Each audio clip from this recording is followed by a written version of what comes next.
right?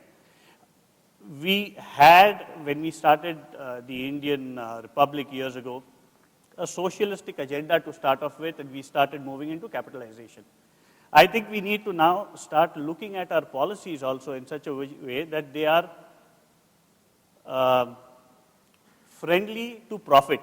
In some seminars, in some places, if you go and say the P word, people look at you dicey. You Microsoft, you capitalist. You Ambani, you capitalist. You know, there's nothing really bad about capitalism. If you're making profit, you are getting together a coalition of people to be helping you to solve a problem in a win-win relationship, right?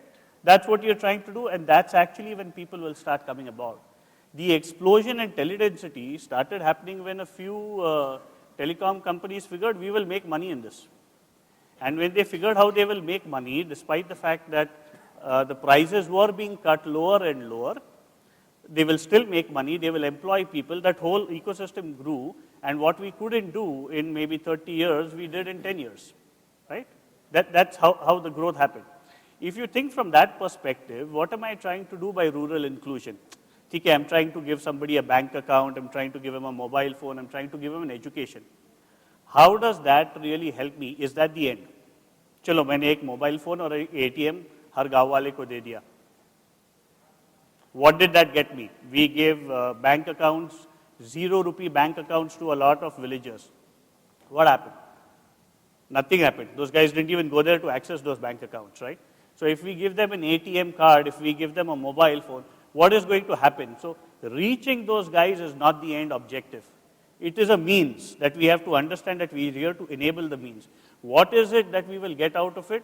That's something that we've got to decide. Maybe it's figure out the rural economy is something that will grow. Urban economy is stagnating, rural economy बढ़ जाएगा. We will start growing again, start showing double-digit growth again. All of us will make money. None of you MIT guys are here basically to figure out to, you know, really go and help the poor. I'm being very candid. At the end of the day, we might work for NGOs, but we'll still take a salary home because we have to feed people. So if you look at it from that perspective, at the end of the day, you've got to figure out what makes sense. So how do I educate somebody? Do I just teach him how to sign? Do I show him how to move beyond a thumbprint? Or am I here to actually enable that person to learn something which will get him a job and, you know, pay his bills and stuff like that? So the idea of rural inclusion is not just to reach the consumer, to show a statistic saying I'm 100% complete. It's actually how can you give that guy a job where he is enabling you back again to make some sort of feedback mechanism, some sort of commerce happen, which actually grows the economy. That's the idea. That idea, you've actually got to start thinking differently as to, do I really start going and teaching everybody how to speak languages, how to get into art, literature, arithmetic, and stuff like that? Do I enable somebody from a pure vocation standpoint, like an ITI kind of operation, where I give him the skill sets to actually go and be able to get a job someplace, right? We have a lot of people wanting to put FDI in India. We have suddenly this brainwave of people coming out and say, we'll do SEZs. So Reliance will build SEZs, Hiranani will build SEZs. Multiple people, the Gujarat government will come and build a gift. It's very easy to build. We'll build stuff. We'll build a 500-acre township. Who will work in those townships, right? That comes back to how will you actually get people who know what to do, and just an education degree is not employability. There is another debate which we won't go into here, is saying even the urban educated people are non-employable. If you go into a lot of HR departments, you'll come across saying even the fresh crop of people coming, they're not employable. They don't have the finishing. You can't put them to work. You still need to train them. So that's something that affects urban India. What will happen to rural India? So how do you get into vocationalizing things? How do you start making some momentum out of this whole thing? With that, we are seeing a lot of companies, and Microsoft is one of them, but there are other companies who are starting to go after the rural education and put things up in the cloud. How can telecom help, right? The NTP also talks somewhere about cloud in a fairly small manner, but how do you actually get all these information?